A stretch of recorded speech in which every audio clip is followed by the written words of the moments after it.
Hi, my name is Marek. Today I want to tell you more about a game called Survive Tomorrow The Infection. It's a game I have received for preview from Heavy Punch Games. This is a prototype copy and the game will be on Kickstarter quite soon. I will leave link in the description of this video. The Infection is a survival post-apocalyptic game for 1 to 3 players in which you have to survive, you have to visit different locations, you have to find the final location, you have to gather supplies, you have to fight with enemies, sometimes zombies, sometimes bandits. You will find different items and equipment, and you have to hurry because time is your enemy in this game as well. In a second I will show you how the game plays more or less, and then I will tell you what you may like and what you may not like about the Infection. This is the Infection prepared for play. If you play solo, you play with 2 characters. If you play a multiplayer game, each player gets 1 character. Here we have location book with different locations that you will visit in the game. Here you will find different rewards, different supplies, weapons, resources, and also on these locations you will fight with different enemies. Here we have some standees. Please remember that this is just a prototype copy and all the components will look much better in the final edition of the game. Also, the rules may change in the final edition. This is the camp board. Here you will track different things. You will track time. Time is your enemy in the game because the more time you spend on doing different things, the bigger chances that your enemies will go ahead of you on this progress track at the bottom. The progress track shows how much progress you and enemy they have. If you reach the final location before your enemies and finish it, you win the game. If the enemies reach the final location before you, you will lose the game. Basically, the time tracker goes down every time you spend 1 time unit. If it goes down to 1 and you have to lower it, it will cycle back to 8, but you will move your enemy progress token by 2. So different things when you do on location in the location book, they cost time. Some actions on this camp board, they also cost time. So you have to be quick because the longer you will play the game, the bigger chance that the enemies will reach the final location before you. Here we have the location deck. Each card of this deck corresponds to different locations from the location book. When you perform the scout action, you will reveal the top card from this deck, and the card tells you how much time you need to travel to this location, how much something is there tokens are in the location, special tokens that can give you some additional rewards, the number of the page that you have to open in this location book, how much progress you will get on this progress track here at the bottom in order to after finishing this location. And there is read below after picking up point of interest token. Here is some story text. Story text is upside down because you can only read it after picking a special token in this location book here. So scout action is this action that allows you to take the top card from this deck, but you can also heal by spending supplies. You can search for one of the starting weapons by spending 2 time. You can repair a weapon, or you can dismantle equipment to gain supplies. Because here we have a time tracker on the left, doing different things costs time, and here you have supplies tracker. You will gain supplies during the game, and for example you can spend supplies to heal, or you can spend supplies to repair your weapons. Location book, I will show it in a second. Here we have survivors. Each player gets 1 survivor, or if you play solo you get 2. They have a name, they have the number of wounds they can get before they die, different actions they can perform. Some of them are green, some are blue, and some are black. There are 2 different types of stamina in this game. At the start of each turn during the location stage of the game, you will roll the stamina dice, and depending on the number of pips on the die, you will be able to perform different actions. You have to spend blue stamina to do blue actions, green stamina to do green actions, and either blue or green stamina to do the black actions. Each survivor starts with an item, starting item. They have the number of damage they deal to the enemy. This is the number of action of stamina points that you have to spend and type of stamina you have to spend to fight with this weapon. This is the range of the weapon, and this is the number of uses, because each time you use a weapon it gets damaged. After 3 uses this branch will be broken and you will not be able to use it anymore. Different decks of cards with items, with weapons, with starting items that you will be able to acquire during the game. Different tokens that are important when you travel to a location. You start the game by spending 2 time and by drawing the top card from the location, and this is the starting location you can go to. Page 16, if I complete this location I will gain 2 progress. Finishing locations is important because, as I said, it gives you point to progress on this progress bar.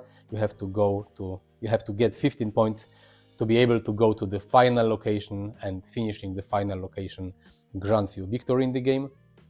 But also finishing location card is important, because after you finish a location you will keep this card, and then you can discard completed locations to complete different objectives. If you spend 3 already visited location cards, you can get free supplies. By spending 4 you can find this additional special character called Alex, and this is important because depending if you have found Alex or not, the final location will be different in this location book. You can spend 5 location cards to move the enemy tracker 3 steps back, or you can spend 5 to draw additional survivor, because the survivors can die in this game. If all survivors die during the location stage, the game is over as well. But if one survivor is dead, for example, and one stays alive, if you discard 5 cards, location cards, you can draw another survivor card, and you will get another survivor to help you during the game. So we have this location, we have lowered the time tracker by 2, and let's say that we want to go to location 16.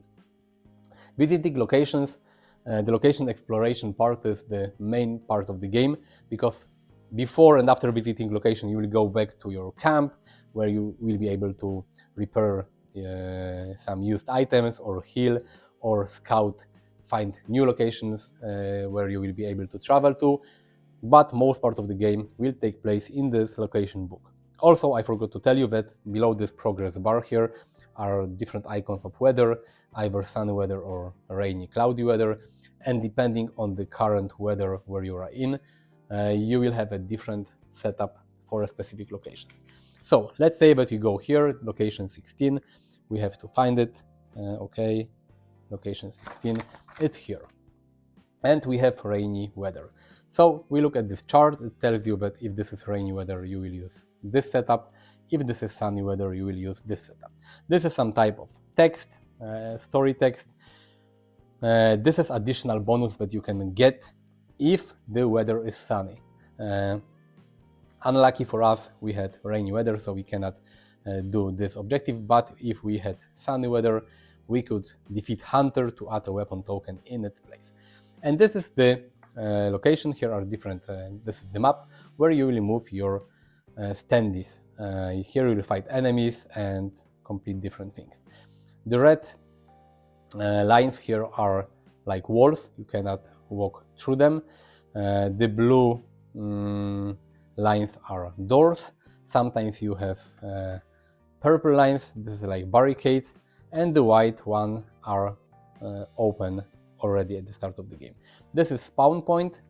It's not important when you set up the location, but when the time tracker goes from 1 to 0 and it cycles back. Additionally, you will not only progress the enemy tracker here by 2, but you will also spawn new enemies. So let's set up this location. We'll use the top chart here. And okay, I forgot one more thing. This is the lockpick chart. When you try to pick a lock, like open the closed doors here, you will roll a die, and depending on the result, you will be either unsuccessful or successful. And here are different types of enemies that you will be able to find in this location. A, B, and C. Here are different letters, A, B, C, so you set the enemies on this map according to this chart and the enemies here. The enemies, they have number of actions or number of activations they can do in one turn, number of damage they deal to your hero. This is the range, and this is their life point. So for example, Seeker needs only 1 wound to be defeated, but you need 2 wounds to defeat Puker, and 3, you will need to deal 3 damage to Hunter to defeat Hunter. They also have this icon here, and this means that they can infect you. Anytime they will deal a wound to your character, and they have this icon here, it means that you will have to roll the infection die. This is the die, and you will roll it. If the rolled result is the same as the number of on your survivor card, it means that you got infected, and the wound will be much more difficult to be healed, because you need a special item to heal infected wounds. So let me set up this board. We place Puker B here. I will lay them flat so you can see it on the camera. We have a Seeker here, one is here. We have the Hunter here, so Hunter is closed. This is the point of interest token. You need to pick this up in order to complete the location and be able to go through the exit. We have some additional somethings there tokens. They are shuffled and randomly placed on the map. When you reveal them, something is here. I will not show you at this point. So we place 1 token here. We will place 1 token here. And S means that this is the starting location for our characters. At the start of each location exploration phase, you start with your survivors. And let's say that I would like Amelia to play first. I have to roll these 2 stamina dice. It's 4 and it's 5. And now I can spend the stamina points on doing different actions. So for example, if I would like to move to sneak, I have to spend 2 pips from this blue die. So let's say that I want to sneak here, here and here. I will spend 4 stamina to do it. I don't have any blue stamina anymore, so what else I can do? I can pick up an item, or I can walk normally, or I can break, for example, barricade or pick a lock. Sometimes you have these yellow icons 2 and 5, and this means that I will generate noise. So for example, if Amelia would like to go from here to here, and she cannot sneak anymore because she doesn't have any blue stamina anymore, she will spend 1 green stamina point to move here. And now she generates a noise. The noise value on walking is 2, so any enemy within 2 areas of this character can get alerted. And this, sadly, this Seeker is 1, 2, so the noise will attract the Seeker. He will go 1, 2, and he will use the 3rd action to attack Amelia. This Seeker deals 1 wound, so we know that we'll get 1 wound. We just have to check if this is infected or regular. 5, her infected number is 6, so she got 1 regular wound. So she's already wounded. When she arrived at this location, I have to reveal this token, and this means that if I use a pickup action, I can pick 1, get 1 supplies. So let's say I will spend 1 additional stamina to pick this item.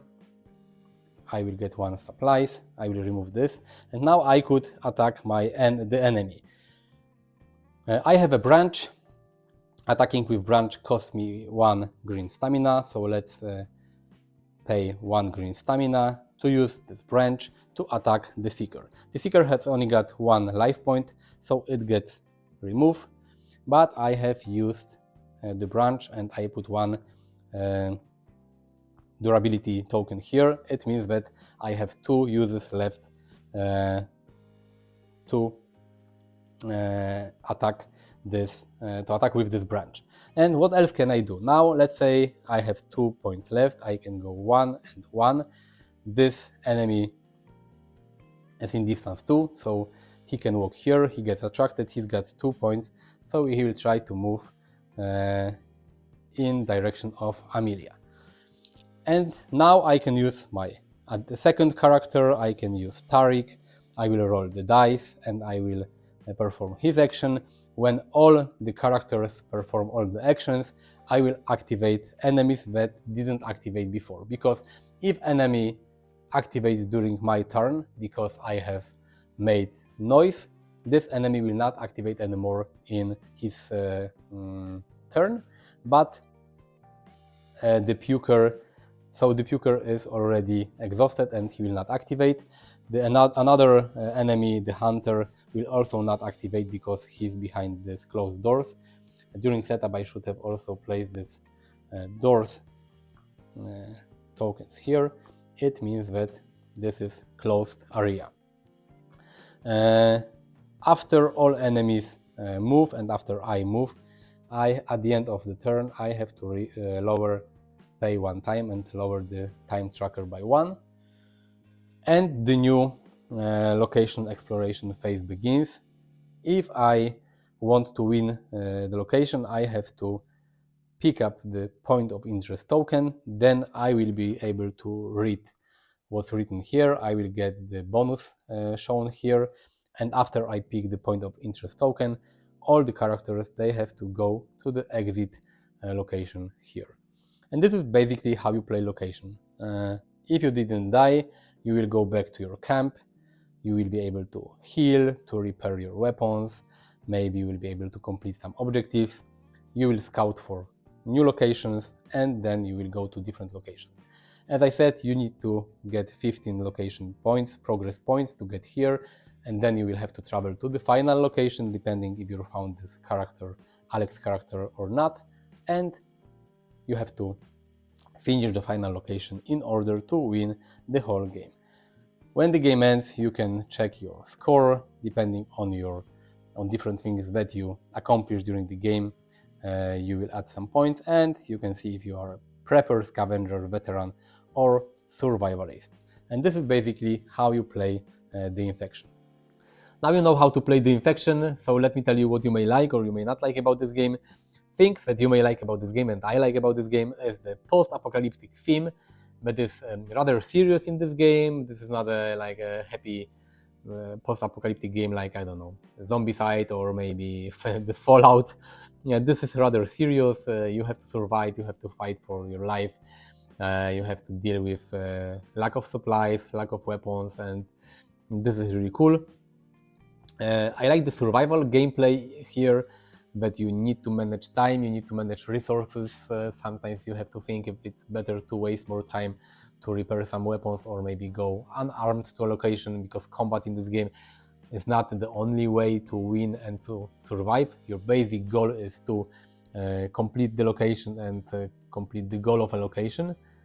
If you manage to do it with sneaking and without fighting, good for you. So the survival aspect of this game is really cool. I like the tactical combat in this game. The combat is not dice based. You basically know what's the range of your weapons, you know how much damage you will deal, you know the durability of your weapons, so you can calculate everything before combat. If you are in the range of the enemy, you can just use the action of your weapon and deal damage. The same with your enemies. If they are in range, they can damage you. So the combat is not dice based, so it's really cool. I think the replayability in this game is really nice. You have a lot of location, a lot of different equipment, combat cards. What you have seen in this prototype is not everything. This is not the final edition, and there will be more location and more survivors. So you have different setup depending on the weather. So each location has got enemies in different places depending what is the weather. So it's really, really cool. And I really like the location book with all the maps printed in it. I have seen it for the first time when I played Gloomhaven, Jaws of the Lion, and I really like the solution. When you have a book, you open this book on a specific page and you have the map there. You just place the enemies and your characters, your heroes, and you can just play. You don't waste time with finding special tiles and building the map. What you may not like in this game Even though the combat is quite tactic and it's not dice based, stamina is dice based. You roll the stamina dice before each turn, and if you roll 2 ones, you will have 2 stamina in your turn. If you roll 2 6, you will have 12 stamina, so it's a big difference. I know that thematically it fits in this game because you are a survivor. There are zombies, the world has ended, you have you are wounded, you don't have enough supplies, so it's okay. But I just warn you that this aspect of this game is quite random, and if you're unlucky, a few turns may not be very efficient for your character. And also, this game is quite punishing and difficult in terms of winning. If you don't like to get kicked in your ass, you should probably avoid it. It's not easy to win this game. You always have not enough supplies, not enough weapons. Your characters are wounded. If they are infected, you need to find the special item to cure your infected wounds. So it's a difficult game to win. If you prefer easy games, the infection is not a game for you. And the last thing is that if you are looking for a complex game in terms of rules and having like an economy where you can manage your supplies and your medical supplies and food and maybe build a post-apocalyptic shelter or something like this is not this type of game. It's quite easy. You have your turn, you roll stamina dice, you perform your action, then the enemy, they move on the map. In your camp you have a few actions to choose from, so it's quite a simple game in terms of rules, but it's not simple if you want to win it. So what can I say? If you like post-apocalyptic survival games, you should definitely check this game out. I will leave a link to the crowdfunding campaign in the description of this video. It's well designed, it's fun to play, even though you will lose a lot of times. There are a lot of maps, a lot of locations, a lot of equipment and cars and everything. It doesn't take a lot of space on the table, so this is really cool. Also, it's a game that you can play on a small table as well. So I really like the Infection and I had a lot of fun playing it. Again, as I said, this is a prototype, so a lot of things will change, but visit the game on Kickstarter. You will find link in the description. Click the like button if you like this video. Subscribe to my channel as well. I will be very happy. Visit me on Facebook, on Twitter, on Instagram. You will find links also in the description of this video. Thank you for watching. See you next time. Bye.